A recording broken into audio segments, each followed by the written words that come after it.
Mr. DJ. Hey, check this out. We got a great show coming your way. From the ECSI Sports Studios, the #1 sports information program in America, the Breakfast Bankroll, with your host, the sports broker, Jeff Dawson.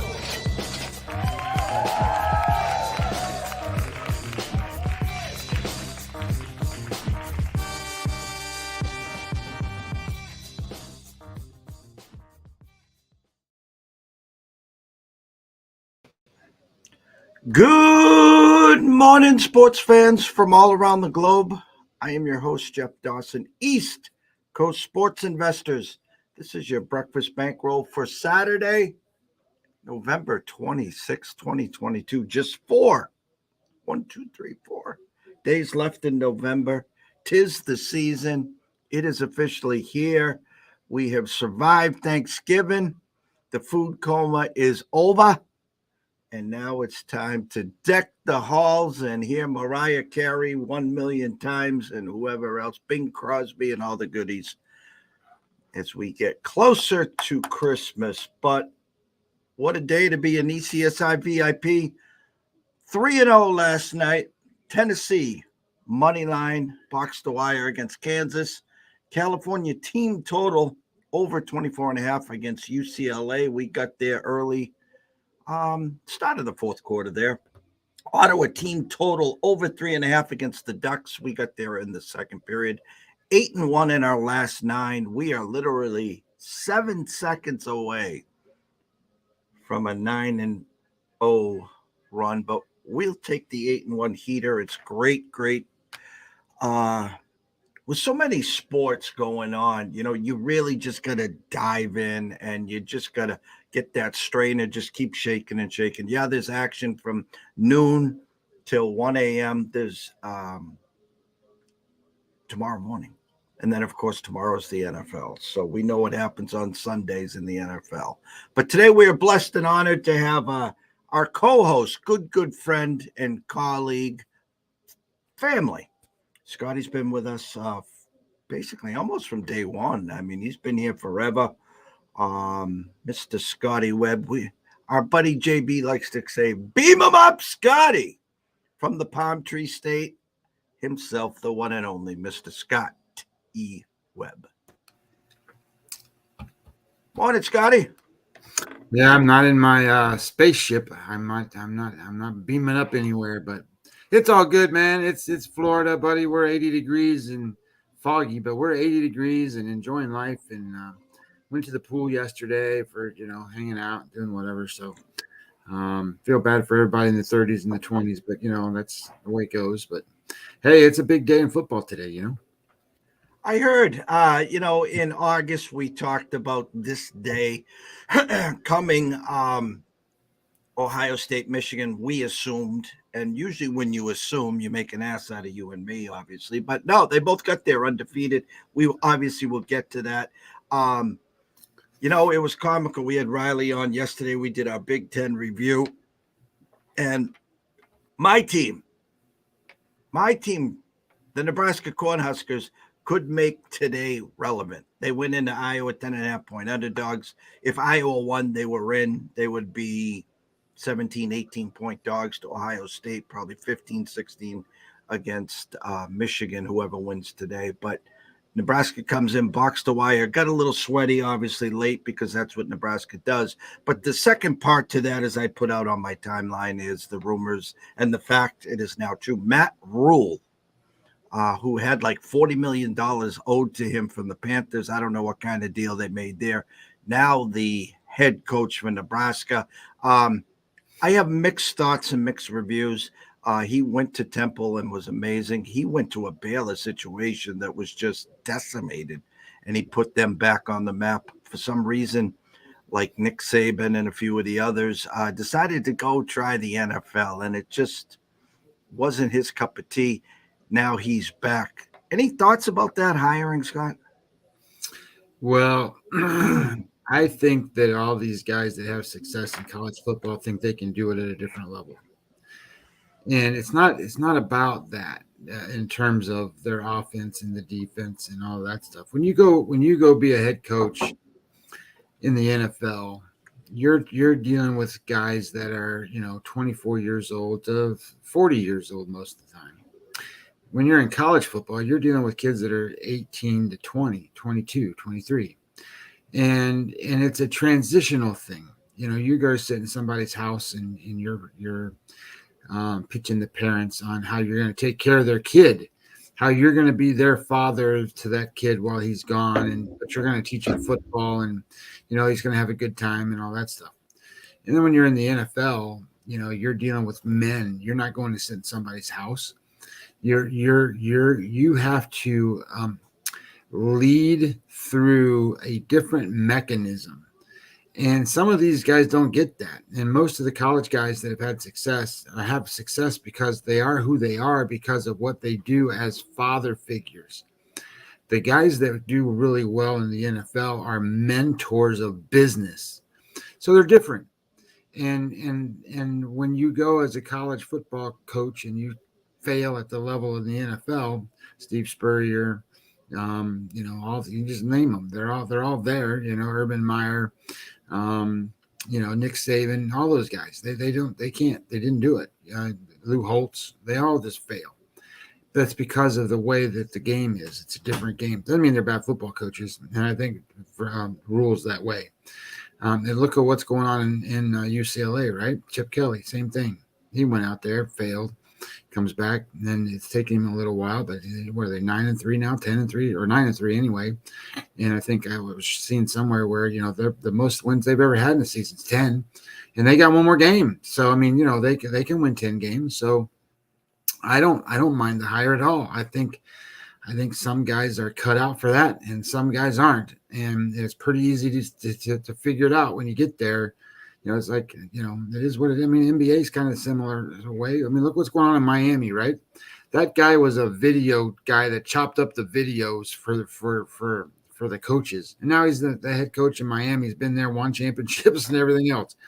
It's not necessarily about at those levels. It's not necessarily about what it's about how you operate as a business.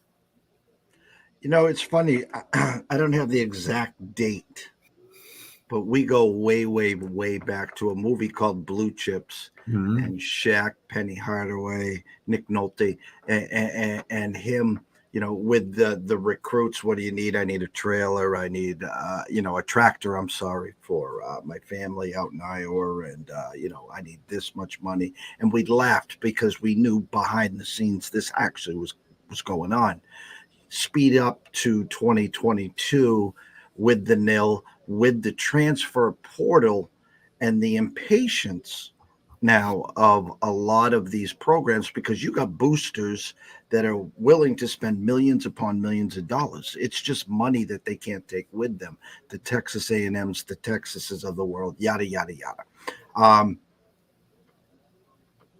You look at some of these programs and they're impatient. I thought the Scott Frost was going to be a hell of a hire. I did. Look what he did down in your neck of the woods. He is an alum. He brings the heart, the sea of red. He brings that mentality. It just didn't work. Now here we go with Matt Rule. You got an Urban Meyer sitting back in the booth, probably fielding offers. I don't know what's going on with him, but the fact of the I don't think he'll ever coach again. I don't either, but he'll listen. But the fact of the matter is, we got a season this year where Georgia boxed the wire, and hats off to them. I did not see this, meaning they had a hell of a year last year. They lost like 10 starters on the defense. I know they don't rebuild, they reload, but to go box the wire, 16-point favorites against LSU, and Ohio State and Michigan, where if this game is close, comes down to a field goal late, even with one loss and not getting to the Big Ten, the loser still has a shot, because all hell could break loose very soon. TCU loses, USC loses to Notre Dame. The one team no one's talking about, just perched there at number 7, 2 losses. Now, we know if LSU beats Georgia, that they're in. They'll be the first 2-loss team to get in. Last year, Georgia played a 1-loss Alabama. Didn't show them the playbook because Georgia knew either which way they were going to be in anyways. So what the hell? And then they ended up beating them the second time. Before the games kick off today, what's your initial thoughts? You have the crystal ball. You have Biff's almanac. Championship weekends are next weekend. What do you see as the Final Four coming? Well, I think that you're going to get Georgia, right? I think you're going to get Ohio State. I think Michigan isn't going to make it. I think you're going to see TCU get in because I don't think that people are giving that team enough credit.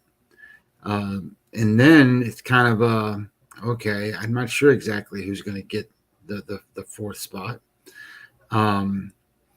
It could be a lot of things that just show up in that spot. Because if Michigan doesn't get it, then are you going to look at a Pac-12 team? I don't think you're going to be able to do that unless USC runs the table and they look real dominant. So I don't know where that's going to go. And to be honest, when you look at the lines and you look at the spreads, you look at what's going on in college football, there's only 2 dominant teams. It's Georgia and Ohio State. And then in terms of the number, Ohio State's 7.5, 8.5, whatever they are, 9-point favorites today. And that's against the number 3 team in the country. So that gap is pretty big there. I even think of things like, how good are some of these conferences? The Pac-12 has some pretty good offenses. Oregon's a pretty good offense, and so is USC. But they can't stop anybody. I mean, you can run up and down and all over them. You just have to have some sort of an offense to move the football on these teams. So it's kind of hard for me to kind of get a total grip of the Final Four. I don't know if you're going to get 2 SEC teams. You might. You could. I mean, LSU is as good as anybody, I think, for the most part. So I don't know, but the road to get there is what makes it hard, because how do you jump this team? Have that? Where do you get the help from? How does that happen? That kind of stuff. And I just think that it's a tough spot there. But if I'm kind of looking at it, I think Ohio State. I'm giving away a little bit today, but I think Ohio State beats Michigan. I think Ohio State covers. So if that happens, and then Michigan doesn't get to play in the Big Ten final, and now they're on the outside looking in, and then they're going to need some help. They're going to need the TCUs to lose. To then see which resume is better and all that kind of stuff, and what does the committee think, and then you're going to get into a whole bunch of debates over where you're at from even 3, 4, 5. So what LSU is like 5th right now, right? And aren't they? Isn't LSU 5th? So if LSU is 5th and Michigan loses, I think that might put LSU in. Now LSU then loses to Georgia, and then what happens? Does that open the door for a team like, I don't know, USC or somebody? So, nobody's talking about Clemson either, and they're going to win the ACC probably. I mean, in North Carolina's who they play. North Carolina's got beat the last 2 games going out. They're just, not looking good going into that game. I kind of look at that stuff just based off of what I do for the bowl book and all that kind of stuff. You want to be playing good in the last few games, and they're not. So I'm not sure how all that's going to play out. Well, it's funny because, and then we'll get to today's games. TCU, obviously, if they cheat and they go in undefeated with the Big 12, they will be in. There's no doubt in my mind there. Now, if they happen to lose, if K-State loses today, or is it today? Who's K-State? Yeah, they play today. Kansas State today. If K-State happens to lose, Texas is in. If K-State wins, they're in. So if TCU loses next weekend, they're out. Then USC, 1 loss, 2-point conversion in the last minute at Utah. They got a feisty and hot Notre Dame team. So if USC cheats, they win today, they win next week. You'll have a Pac-12 one-loss USC team. You'll have, let's say, Clemson wins. You'll have a ACC one-loss Clemson team. So those two will be duking it out. That will knock out the LSU, and that will take Alabama, a two-loss team, out. But if USC loses, if TCU loses, then the real debate in my eyes is a one-loss Clemson team in the ACC, which is down. It was supposed to be better, which is down, versus a two-loss Alabama team, which loses by one at by 3 in overtime against Tennessee, right? Mm-hmm. And by a 2-point conversion at LSU. So it'll be a big shit show. We'll wait. We will stop right there. We'll wait till everything happens. But with that said, before we get into today's games, just rumblings, just talks, a few moves. The Angels have been active. I know you're a big baseball guy. What are you hearing? What are you seeing? What are you thinking so far in the MLB hot stove? Well, I thought it was interesting.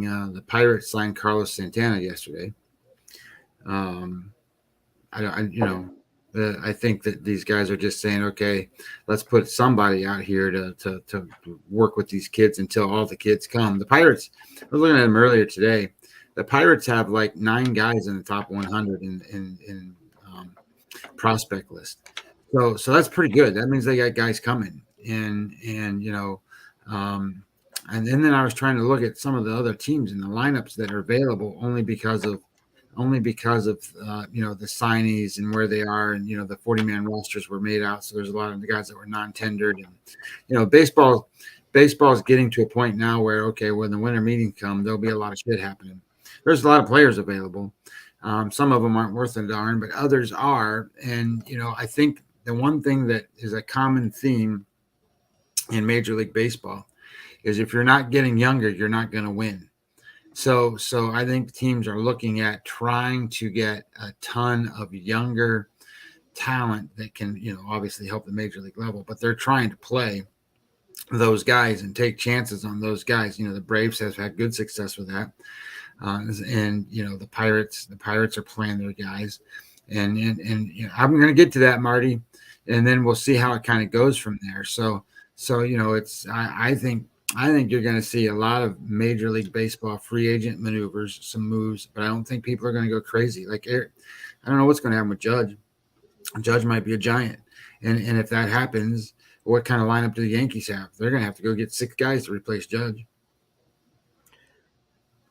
I've said all along, I think he ends up being a giant. I just got a gut feeling he's going back home. He's hanging out there. I think this week he was meeting up with them. I mean, maybe the Giants make an offer and the Yankees come in and trump it. The Yankees got some stuff up their sleeve, obviously. And, my big take, what I'm starting to hear more of is the Red Sox are more concerned of locking up Devers than they are with Bogarts. Bogarts last week was tied to the Phillies and Dombrowski.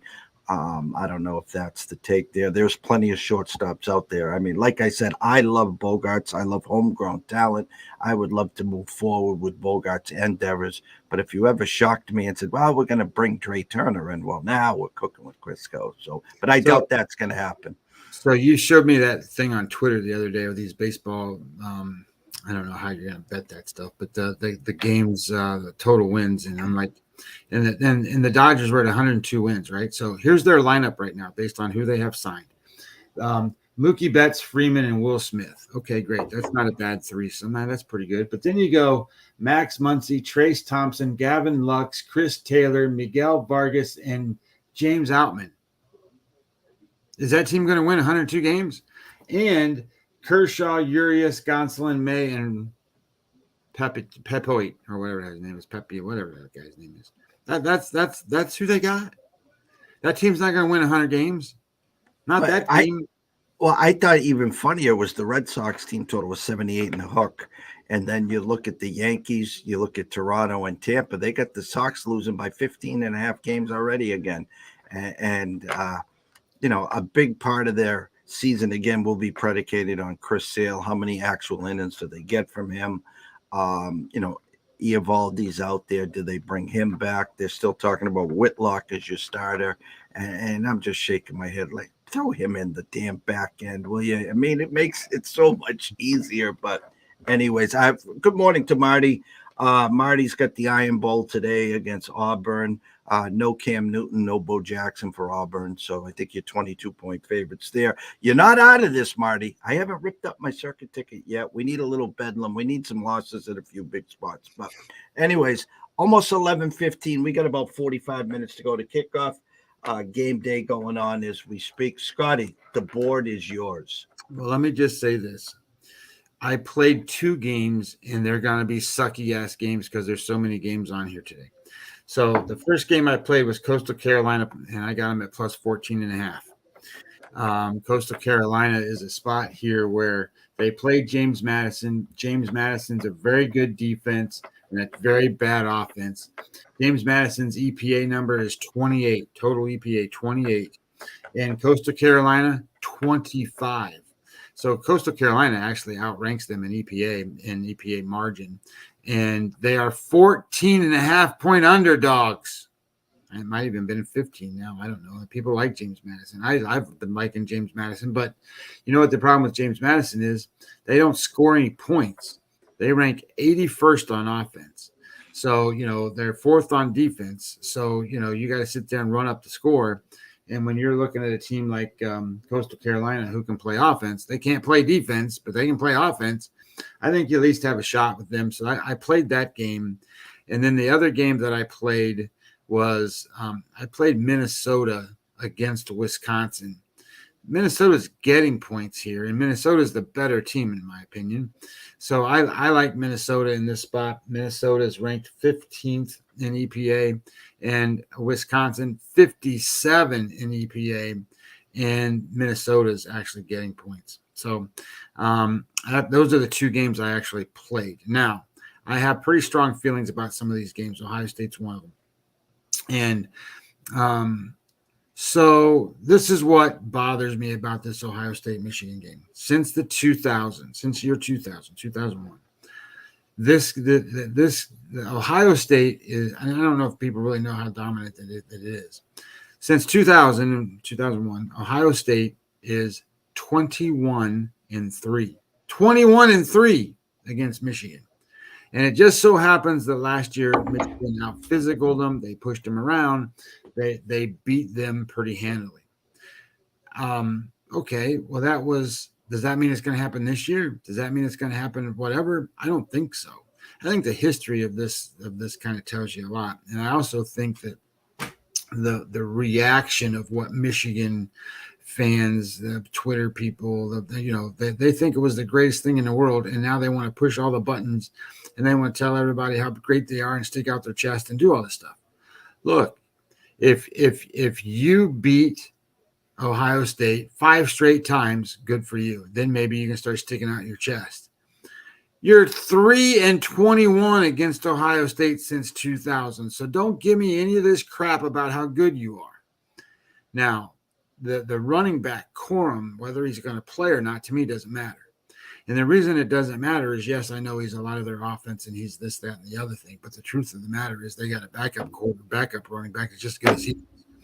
So, and he's been hurt too all this time. And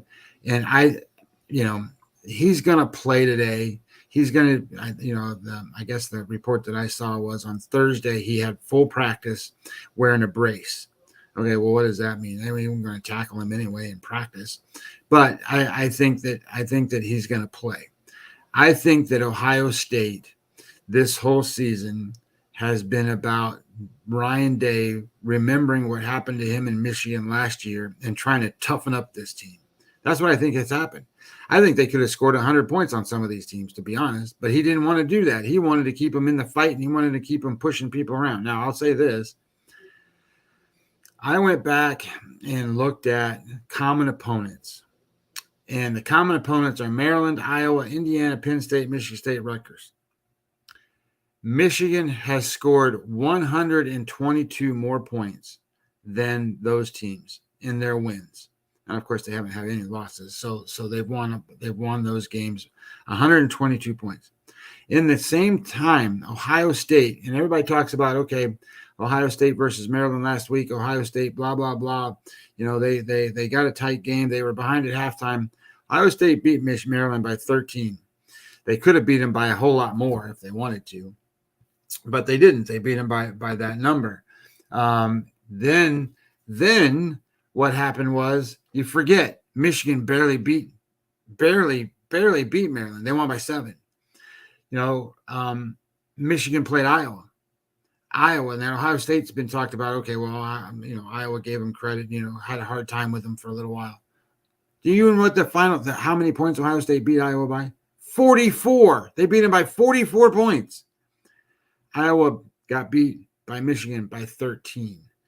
Indiana got beat by Michigan by 21. They got beat by Ohio State by 42. So the difference here is that Ohio State, on the same opponents, the same level of everything, all that same stuff, 180 points difference, 180. And if you take that and look at it, that's 1, 2, 3, 4, 5, 6 games. And the difference between 180 and 120, we'll just say it was 122, but just make math easy, is 60. So Ohio State beats the same common opponents by 10 more points than what Michigan does. This line is 7, 7.5, 8, 8.5. I think it's a double-digit win for Ohio State. I get it. I understand Michigan's defense and all that stuff. But if you look at a different kind of breakdown, I hope I got it still up here. If you look at it from a different breakdown, and I'll get it real quick. Where's my calculators? Blah, blah, blah, blah, blah, blah, blah, blah, right there. So on this, you can look at this a couple different ways. So Ohio State on defense gives up 283 yards a game. So if Michigan was that much dominant, you would think they'd give up less than 200, but they don't. It's 241. So it's a 41-yard difference. But Ohio State has almost 500 yards of offense. Okay, Michigan 450. So what's the difference? The difference is Ohio State's played the 8th toughest schedule. Michigan's played the 30th toughest schedule. So you got a little bit of an advantage there for Ohio State. And the other part of it is yards per point in college football is big. It's really big. It's a big thing. So what does that tell you? That tells you how efficient a team is based on, okay, Ohio State's moved the ball. They scored. They moved the ball. They have 500 yards in a game. Well, how many points does that make? Well, they get 10 points. They get 1 point per 10 yards. That's pretty good when you count that they have 500 yards a game. That means they're getting about 50 points a game. So I think that what you're looking at here is a team that with Ohio State, they're better. They have the better recruiting classes. And you can tell me all you want to about Jim Harbaugh. You can tell me anything you want to about that guy. He is not the coach Ryan Day is. He's not. And then we haven't talked about the quarterback matchup. The quarterback matchup in the numbers here, you have C.J. Stroud against J.J. McCarthy. And that number looks like this. In EPA, C.J. Stroud is 19th ranked quarterback.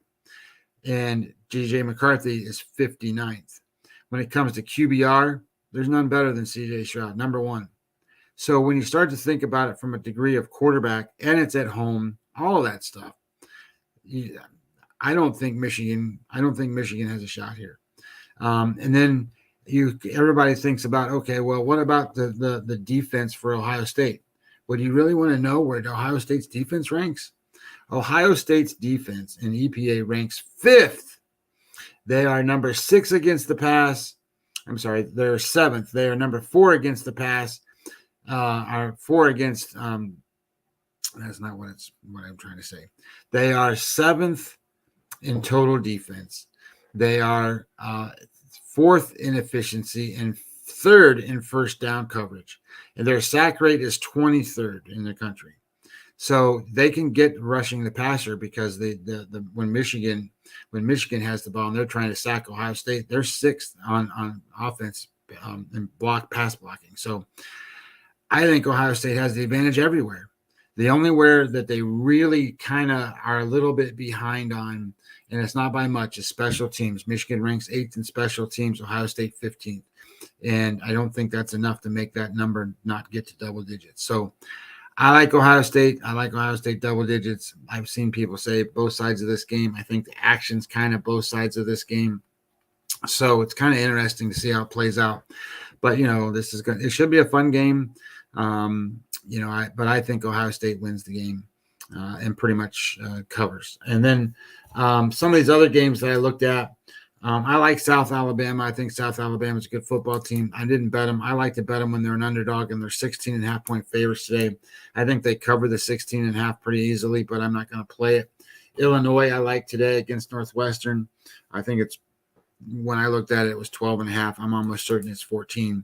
I wouldn't be betting over the 14, but they have a big, significant EPA edge over Northwestern. I like Maryland today. I think they're a good play. The only problem with Maryland is that they got beat up. Hey, TJ, they got beat up last week against Ohio State. The quarterback got hurt towards the end of the game. A lot of players, they gave everything they had in that game. So it's kind of one of those spots where, it sort of is what it is. I'm getting a message here. I thought maybe it was Jeff. So it's one of these spots where, you got to look at this and go, okay, is that the right spot? It's probably not the right spot, but they're the better team. San Jose State is a good play today. I think San Jose State's minus 13, 14 points. I saw it at 13.5. I think it got bet up a little bit. They are 21st in EPA. They play Hawaii, who's 116th. So that number should be more in the 20 range, not in the 14 range. I told you about Minnesota. I like the Minnesota. Some of the major games that are going on, South Carolina plays Clemson today. I think South Carolina can hang in within that number. So I kind of like that one. I told you about Michigan, Ohio State, Oregon State. I'm going to be on the other side here. I see everybody and their brother on Oregon State. We're liking Oregon State here. But I like Bo Nix in this spot. I like Oregon. They don't have to cover by the field goal. And I get it. Oregon State can play good defense. Oregon doesn't play good defense, but Oregon can score, and they're a pretty tough-minded team. So I kind of like Oregon in this spot over Oregon State. Plus, they played a much better schedule than what Oregon State has. I told you about Minnesota, Wisconsin, Alabama, Auburn. This is, it is what it is. Auburn's not anything compared to what they used to be. And I get it. It's 22 points and all that stuff. But if you need to make a statement to make the playoffs, which I think Alabama, if they get to that point with things break their way, they're going to need to make a statement.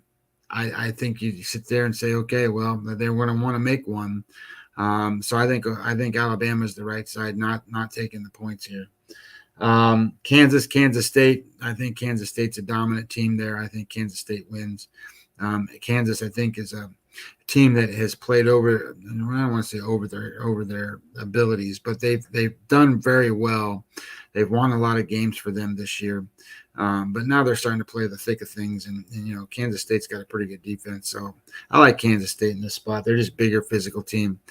This game's the one that bothers me is the Notre Dame USC game because I liked Notre Dame and they're getting 5.5, 6 points. Now it's down to 4. Everybody and their brothers on Notre Dame. That tells me that USC is going to win this game and do pretty well in this spot. My concern is USC's defense. Can they stop anybody? And the way Notre Dame's playing, and they should be able to run the ball all over them. But then, on the other side of that, USC's got one of the best offenses. Notre Dame's got a pretty good defense. How does it work out? I kind of like USC in the sense that everybody and their brothers on Notre Dame. So I kind of want to go against that. But my numbers tell me that Notre Dame's the right side. LSU, Texas A&M. Look, I don't know. Texas A&M's got a good defense. But what if I told you, and this is how I looked at this when I kind of looked at it. Like, what if I told you that Texas A&M's defense isn't as good as LSU's defense? Well, if that's the case, then you got to sit here and go, well, holy shit, LSU's offense is like 75 million times better than what Texas A&M is. Maybe Texas A&M didn't score any. Maybe they scored 10. And if they score 10, I'll take my chances with LSU getting to 21. I like LSU in that game. I like Oklahoma to beat Texas Tech. They don't got to cover very many points. Oklahoma can't play defense either, and I don't like their head coach, but I do like their quarterback. If they can get it going, I think they can do well. And the last one is of the big games is Washington State. And this is one of those spots, again, it's kind of like Oregon State. Sure, Washington State can play. They can play a little bit, but they're not Washington. I think Washington has the better kids, the better quarterback, and I think that they're going to play well. I think Washington wins and covers.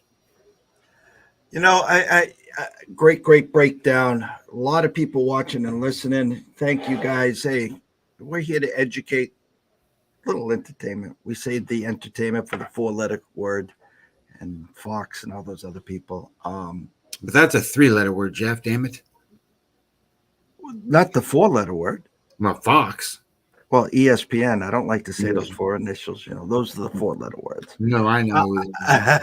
I'm going to take the big game for a second. Anyone that watches and listens to us since August, I talked about this Ohio State team, talked about their team total. It's an auto bet. You just bet their team total over and you enjoy the ride. They didn't get it against Notre Dame. Then they rattled off 7 in a row, and then they lost one, and I think they've won the last 2. Here's the eye-opener. They've always been 37.5, 38.5. Then there's some 42s. I've seen 44.5, 45. Here's an eye-opener. Their team total today is 32. Now, someone that's been riding this train, it's an auto bet. My point is, Vegas giving us a hint here, okay, that the Michigan D, maybe they play keep away, maybe they're able to run, maybe they're out to out-physical them. It's going to be hanging around. And you nailed it on Notre Dame. If you keep an eye on gambling Twitter, we call it the public trendy dog. There's 1, 2, 3 of them every week. The whole world's on. One of them is Notre Dame. Everyone and their mother is on Notre Dame. Do I think Notre Dame has a shot? Yeah, I do. Am I betting Notre Dame? Hell no. I mean, no one's given USC with Lincoln Riley a thought that if we win and then we win next week, we're in the discussion for the Final Four, and that'd be a hell of a year. They were, again, a 2-point conversion at Utah in the last minute away from an undefeated season. Do they have a defense? Hell no. Can they score with the best of them? If they can.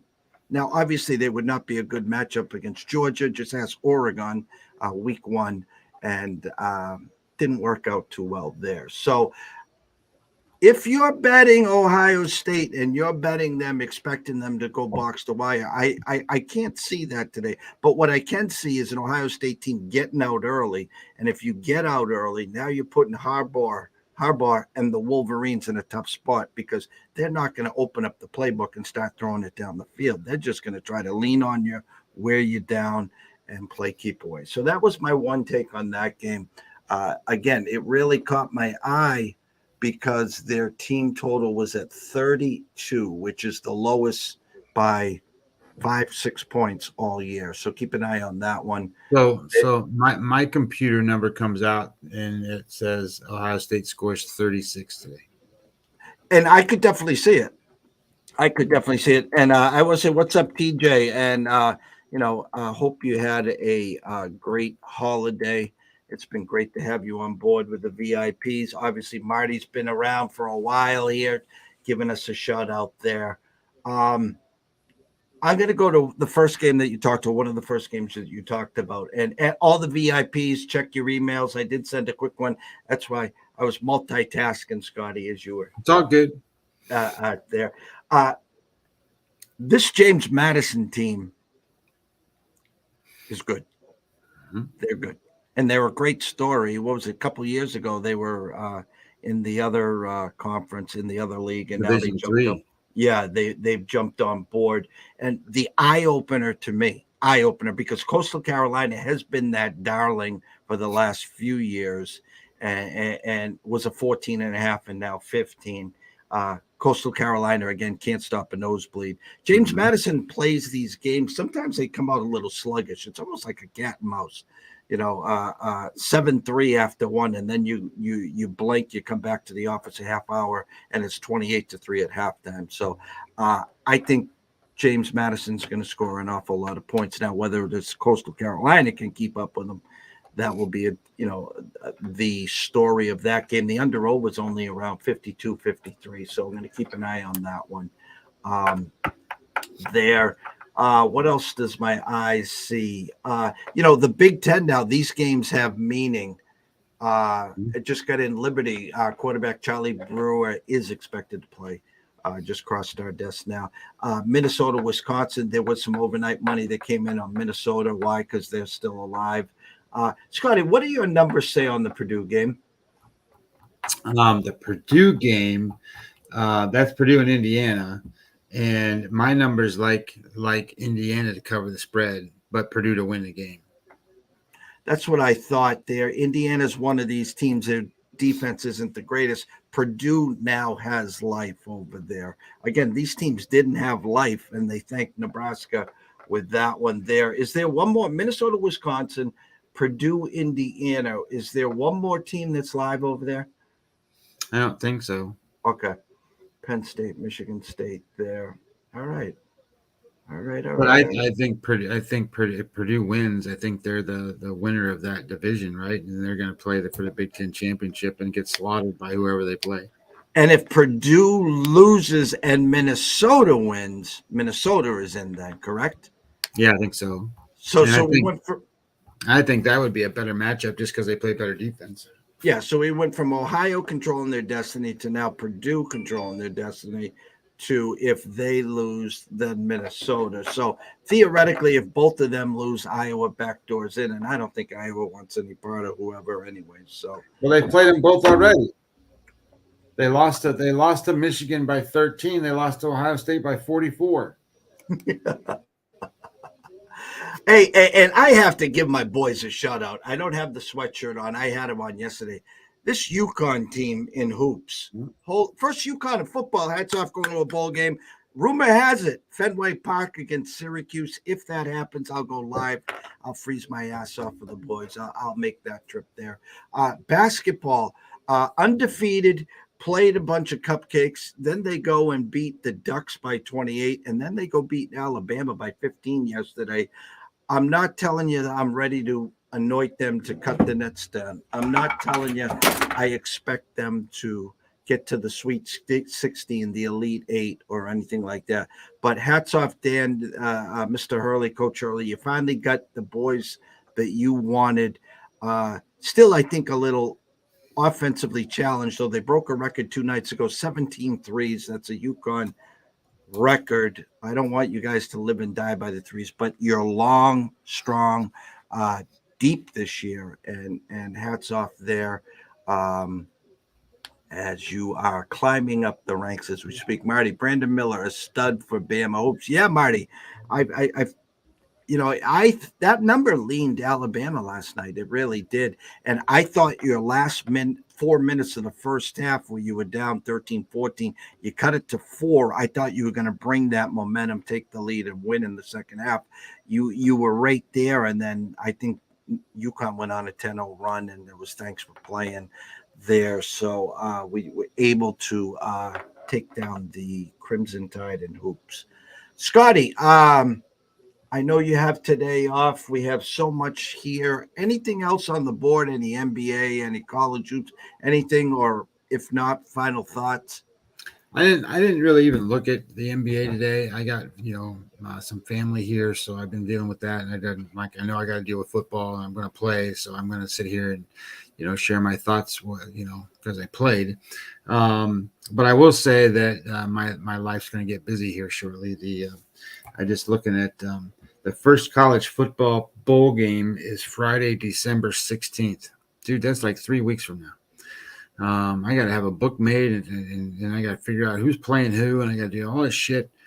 It is the Bahamas Bowl, and there's already a team listed in there. Miami of Ohio is going to play TBT. I don't know how good they are, but TBD is, there's no line yet. Well, we can't wait for that. What we'll do this year, especially, is we'll get that up on the website where people can just give us their email and they can download that.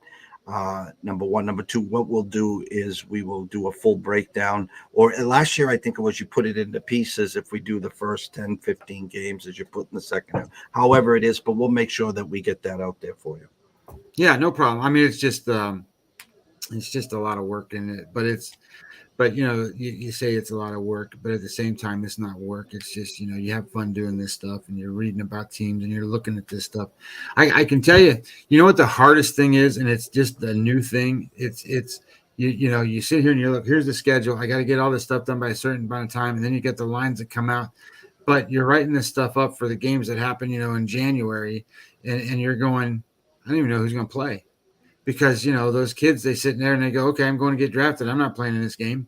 So you don't know that, and that affects all of the stuff. And then you sit there and you write up a big thing, and you do this and you do that, and you predict all this stuff out, and then you're like, well, Jesus Christ, if I would have known that, I wouldn't have even written it that way. But that's nothing you can do to control that. I can't wait. New Shoes said that. I can't wait. How's that one? Sang that one. So a lot of stuff. You and I haven't done an NFL show in a long time. I know we have a day to go till that. Do you have any initial NFL thoughts moving into Sunday? When you're looking at the NFL, let me pull up the numbers real quick, because I did have one sort of thought here. Well, I was, some of this stuff I think is a little bit amazing that how things have turned around in places, and like the Commanders, right? They get their quarterback hurt and they bring it back Heineke in, and all of a sudden he goes out and wins all these games and shit. Now they're 4-point favorites, but I will tell you that again, I think it goes back to the coach. I think it goes back to a lot of stuff. He's not the greatest guy in the world, down there, but I think Riverboat Ron, right? So I think, but at the same time, he gets the best out of those guys at the most part. I think this is the game that the kid from Ohio State's going to play, the defensive lineman that they got a couple of years ago. Chase Young. I think he's supposed to play in this game. And were they 3.5, 4-point favorites? I think Washington's in it. I think Washington wins that game pretty easily. I think Atlanta has played well. I think Atlanta's played over their head, but I think this doesn't match up well. It's not a good matchup. I think the things Washington can do can move the ball on what Atlanta can't do. And I think when Atlanta's trying to move the ball, I think Washington can stop them. That was one of my thoughts. And I know that's a terrible game. I know that it's, nobody likes all that stuff. But I also think this is the time of year when good teams win these games and the bad teams get separated now. And I think that over the course of the season, we've been trying to figure out who's a good team, because all these teams suck. And it's just one of those spots where, okay, you can't bet on the Cowboys because they're not very good, and all of that stuff. And you should try to figure that. It's like backdoor covered against on the Giants again, backdoor covered on the Cowboys. Stuff happens all the time in the NFL, and it's just got to be, just got to be careful. It's a very entertaining league.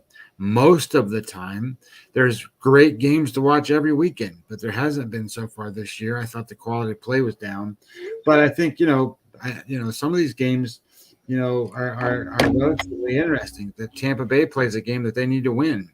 They need to win that game against Cleveland. Can they? I don't know. I don't even know. I haven't seen anything yet, but I don't think Watson's playing in that game yet, is he? For Cleveland? No, Watson, I think Cleveland has next week off, and then they go to the Texans. And so he'll be back for that one. And I'm glad you brought that game up, because that line stinks to holy hell.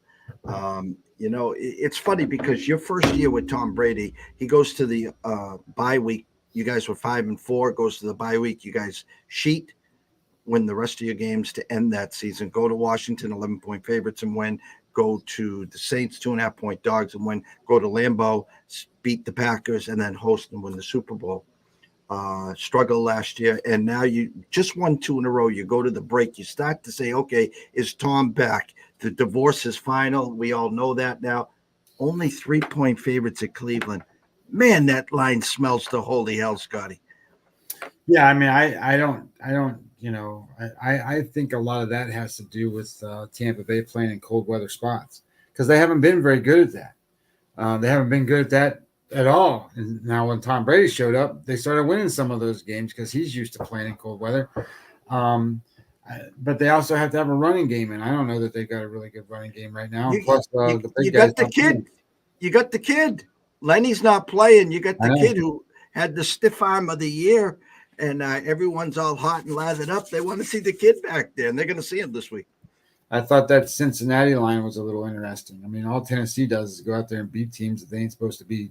And Cincinnati, all they do is go out there and be flashy and lose games. So, Cincinnati being a road favorite against Tennessee was interesting to me. I think the Chicago number playing against the Jets is interesting. I mean, the Jets are 6-point favorites over the Bears. Are they really that much better than the Bears? And I get it. Justin Fields is hurt and all that stuff, but, is he really? I mean, he's coming along and he's starting to play better, but that's because he's been running the ball for 700 yards a game instead of throwing the ball for 700 yards a game. Come right down to the end of the games, he can't win the games, right? I mean, that's just what happens. They've had opportunities to win, and he just doesn't do it.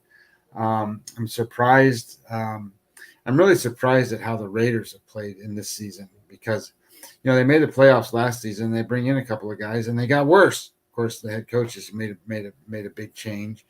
And maybe they played over their heads last year, but it would only make sense that if they played over their heads last year and brought in some better players to go this year, that maybe they play a regular. But they won 3 games, 2 games. I mean, holy shit, that's not very good.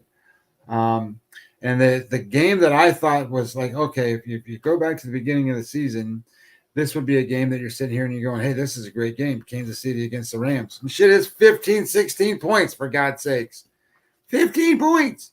Holy shit, the Rams are horrible. Vince Ferragamo is starting at quarterback for the Rams. Oh my God! I mean, that's like, well, at least he won some games for that team. I mean, I get it. Like the other, oh my God, what a disaster the Rams are! Just a disaster. I wonder what's the guy's name that went from the Rams to the Bills, played defense? Von Miller. Von Miller, right? I bet you he's just loving his life right now, playing for Buffalo, not sitting there with all that bullshit drama going on and then the Rams. He's got to be loving life. Other than the potential injury, he did not tear the ACL. He will be out for a few weeks, hopefully rested. Hopefully Bills get the number 1 seed. They can rest him longer and get the extra week off there. Yeah, and with the eyes, Denver and Carolina, thanks, but no thanks. Here come the Ravens. 3.5 at Jacksonville, another stinky line. But we know some of these teams that go to Jacksonville, they don't fare too well. The Dolphins now up to 14 against the Texans. Yeah, okay. You talked about the Raiders and Mr. 702. Playing out the string at this point, in my eyes, now Josh Jacobs might be out in that game, as well as Renfro, as well as Waller, yada, yada, yada. Hearing Kyler Murray will start. Chargers now down to 2.5 at Arizona. Another stinky line. We remember what we saw last, people. Remember this. The 49ers steamrolling Arizona in Mexico. Only opened up 9-point favorites. I think Vegas thought that the public would push it to 10.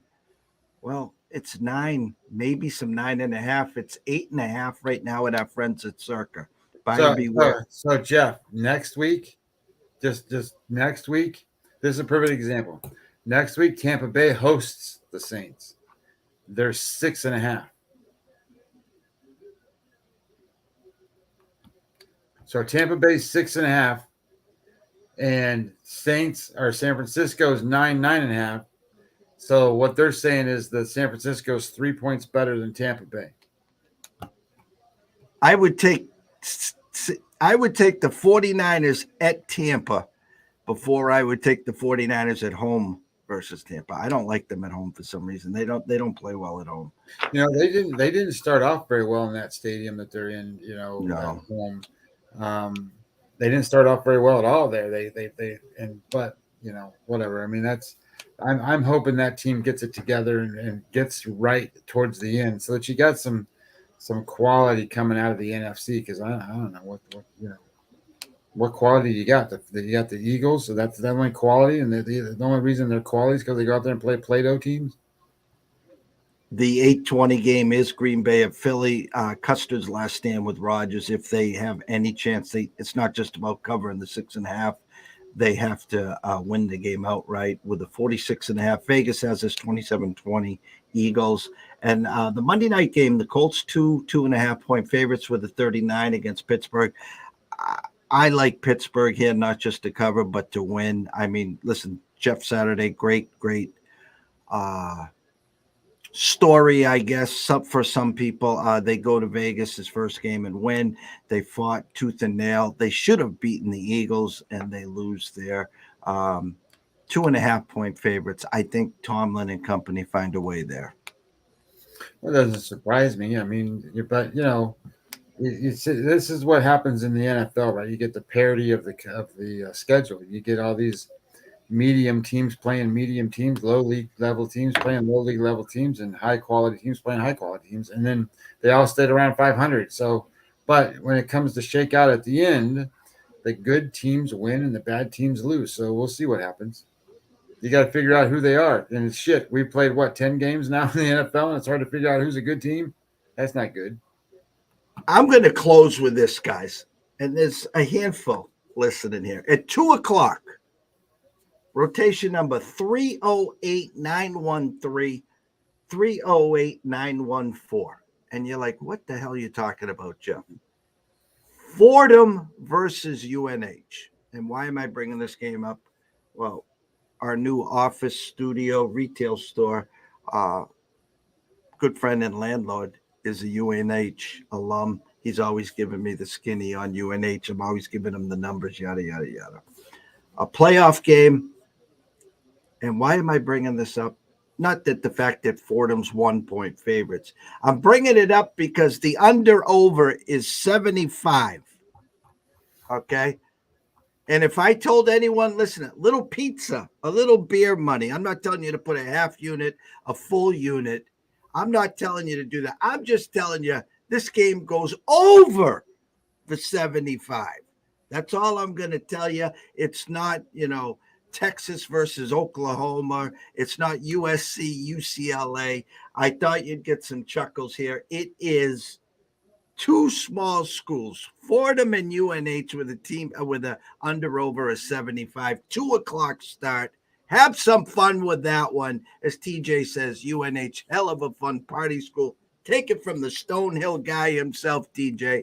My daughter was looking at that school, and then she decided, no. And she moved on. But it is a great, great school. It's a fun school. Closing thoughts, Scotty. Hey, man, we're getting down to the end of November. These are meaningful games. They've been meaningful games mostly for the last couple of weeks. And then we get into the college bowl games. And then, what I really like is I like the Hot Stove League. I think the Hot Stove's coming. I think it's going to be a fun one this year. I think there's going to be some balancing out of the teams through free agency this year instead of one team just loading up. So I think it's going to be really hard to make season-long wagers until you know who's on these teams and what they look like. So just be patient and with Major League Baseball. I think we're going to be sitting on one of the best Major League Baseball seasons upcoming this next season. I can't wait either. And the World Baseball Classic, I should mention that. I'm all in on the World Baseball Classic. I'll be handicapping that shit and doing all that stuff and be just having a blast.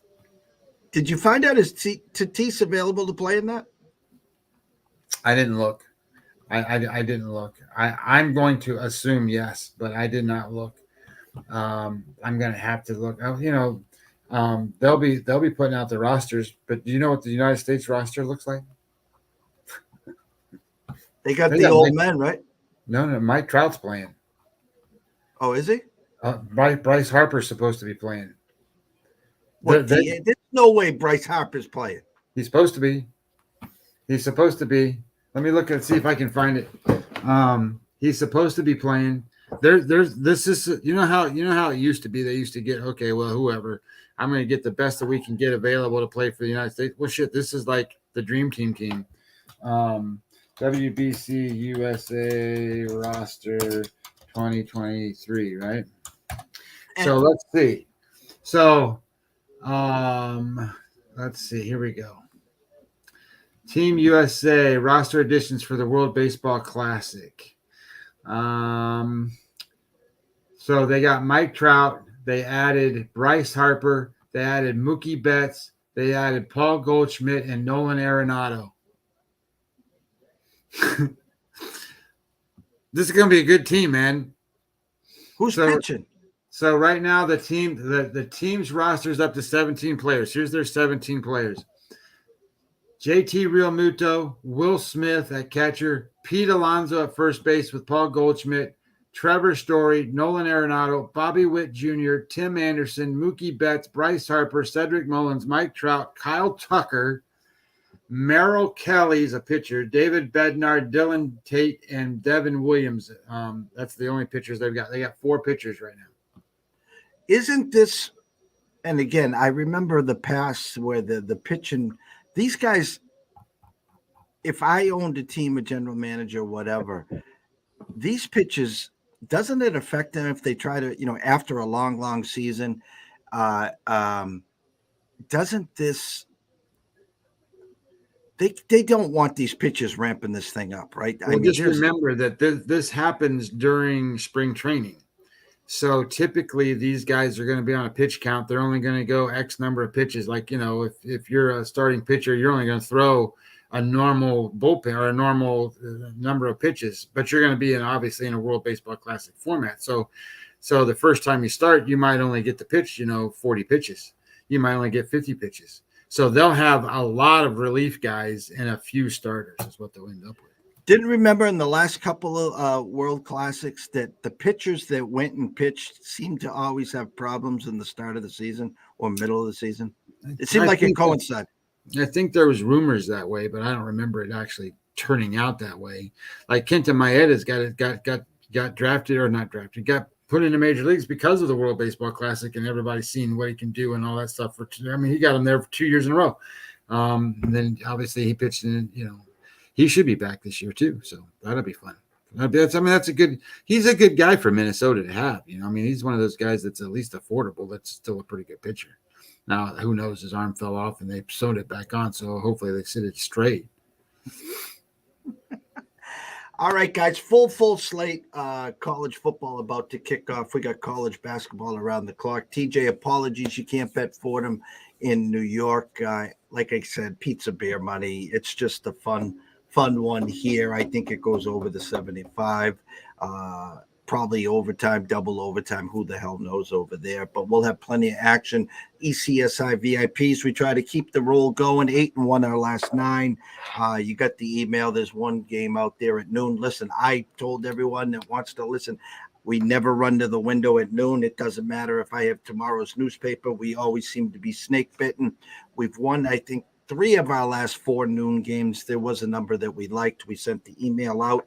We're still waiting to find the text service. Maybe we go Telegraph. I don't know yet. Maybe it's time to change and go 2023 Rogue, and we'll figure this thing out. But it's working. 8-1 our last 9. Let's see if we can keep it rolling. Scotty, always a blast. We'll get you back on Wednesday of next week and Saturday. We'll be anxiously awaiting the bowl write-up. As you start to piecemeal it together, if there's a couple bowl games, we'll make sure we make the time to get you out here live so you can talk about it as we get closer. Everyone else, listen, if you need any comments, questions, concerns, you can reach out to me on Twitter at EC Sports Invest. Obviously, you can reach out to Scotty at Webby20MLB. You can send us an email at eastcoastsportsinvestors@gmail.com. So everyone, have a blessed day. Listen, guys, it's the weekend.